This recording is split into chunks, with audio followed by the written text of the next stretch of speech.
What made the death of George Floyd at the hands of police different and a touchstone in American history is that it was captured on video. The world saw officers kill a defenseless man. The beating death of an inmate at a state prison near Utica has made national headlines because it was captured on video.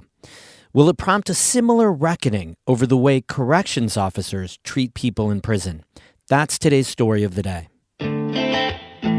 Support for Story of the Day comes from Clarkson University, offering over 95 programs of study with campuses in the Hudson Valley, Central, and Northern New York. More at clarkson.edu.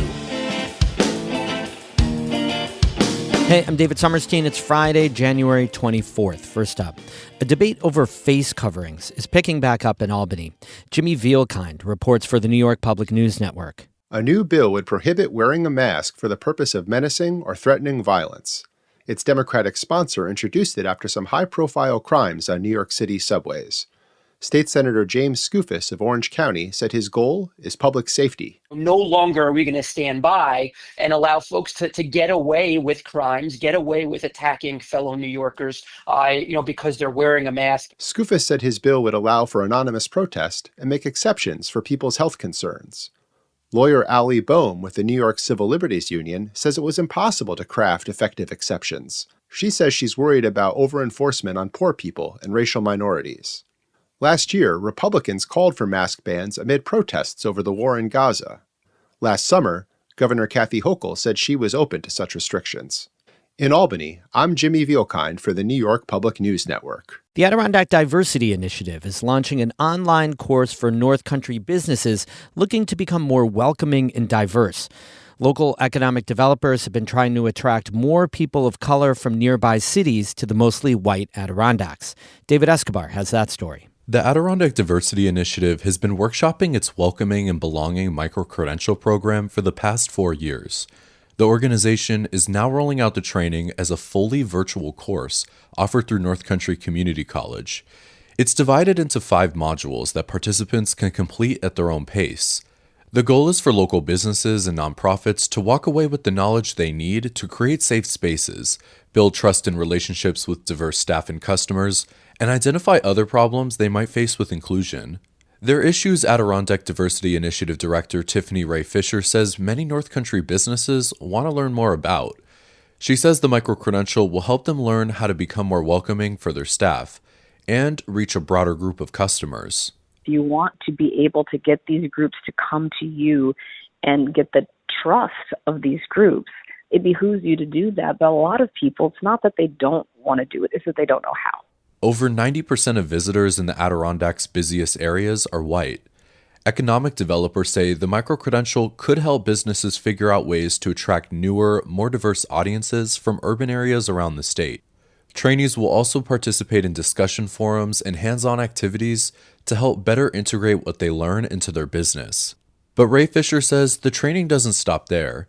She wants businesses to keep in touch to provide feedback and to let her know what impact the micro-credential has down the road. After a couple of cohorts have gone through, we want to check in and say, what are sales looking like? Has revenue increased? Has the demographic coming in looking any different?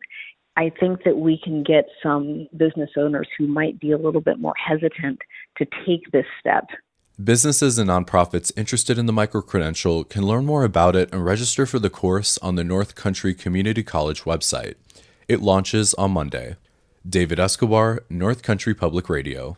New York State has protected nearly 1,000 acres of land along the Oswegatchie River in St. Lawrence County.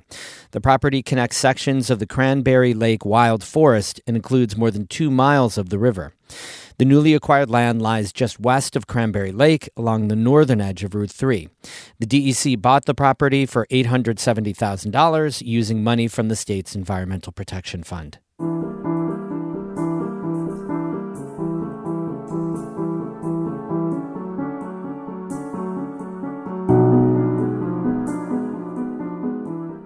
The death of Robert Brooks has lawmakers and advocates calling for prison reforms.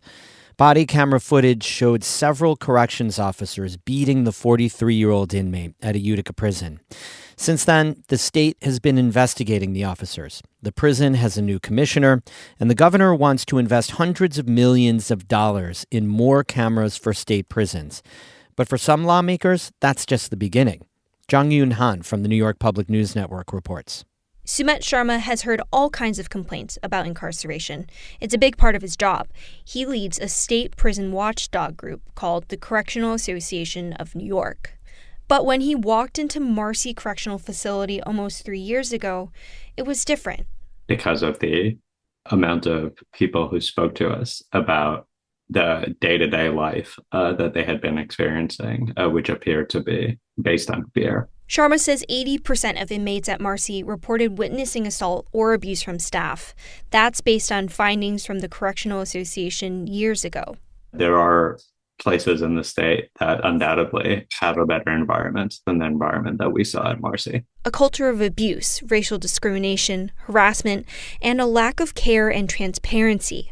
The family of Robert Brooks says that culture still exists at Marcy today. Robert Brooks' brother, Jared Ricks, spoke at a press conference regarding his death. We're going to use our agony to fight for justice so that no one has to watch clips of devastation 30 minutes at a time, or go through the plethora of emotions that I've gone through in the last month. The family announced a federal lawsuit against the officers involved and the commissioner of the State Department of Corrections and Community Supervision, or DOCS. They want to make sure officers are held accountable and that state-run prisons through DOCS address systemic issues with abuse. As that lawsuit progresses, lawmakers are looking for ways they can reform prison safety on their own end. Julia Salazar is a state senator representing Brooklyn. This culture of violence and impunity is the product of a lack of independent oversight in general. That's why Salazar is proposing a suite of bills she calls the Prison Safety is Public Safety Initiative. One bill would establish an independent entity to investigate incidents. Another bill would allow the state's prison commissioner to fire officers directly instead of the current process. That's where correction labor unions nominate arbitrators to investigate these incidents and suggest disciplinary measures. We see a really pitiful recommendation in terms of discipline, like 10 days of unpaid leave.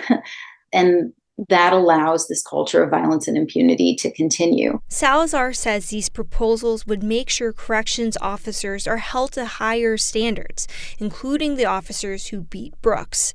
Several of them were accused of using excessive force even before his death. I think it's reasonable to say that if it were law, then Robert Brooks would likely be alive today. Salazar is also proposing a bill that would expand the State Commission of Corrections, or the SCOC, which inspects prisons.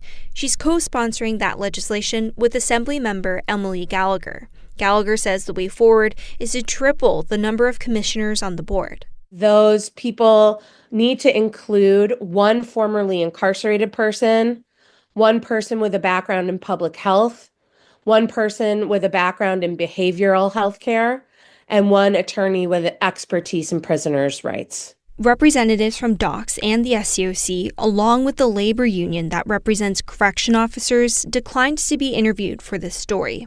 As for Marcy itself, a growing number of organizers and lawmakers have called for the facility to shut down. Salazar is one of them. I don't think that the public can trust that Marcy Correctional Facility is operating the way that a prison should.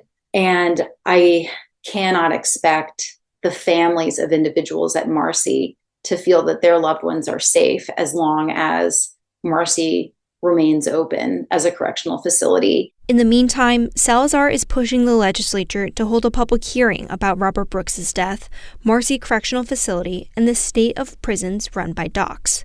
In Albany, I'm Jung Yoon Han for the New York Public News Network. We have more news all the time and through the weekend on our website, ncpr.org. A couple of the newest entries in the Story of the Day renaming project. Ready? Anorthosite, The Recap, News Poutine, delicious, Northern Angles, Help me rename this show. Email your ideas to david@ncpr.org. Nothing is too out there. Just give it a shot. Why not? Email the name ideas to david@ncpr.org. Thanks so much. Music today by Mark Corey and Ben Sharon of Music today by Mark Corey and Ben Sharon, a dynamic duo from Watertown. Have a great weekend. I'm David Summerstein, North Country Public Radio.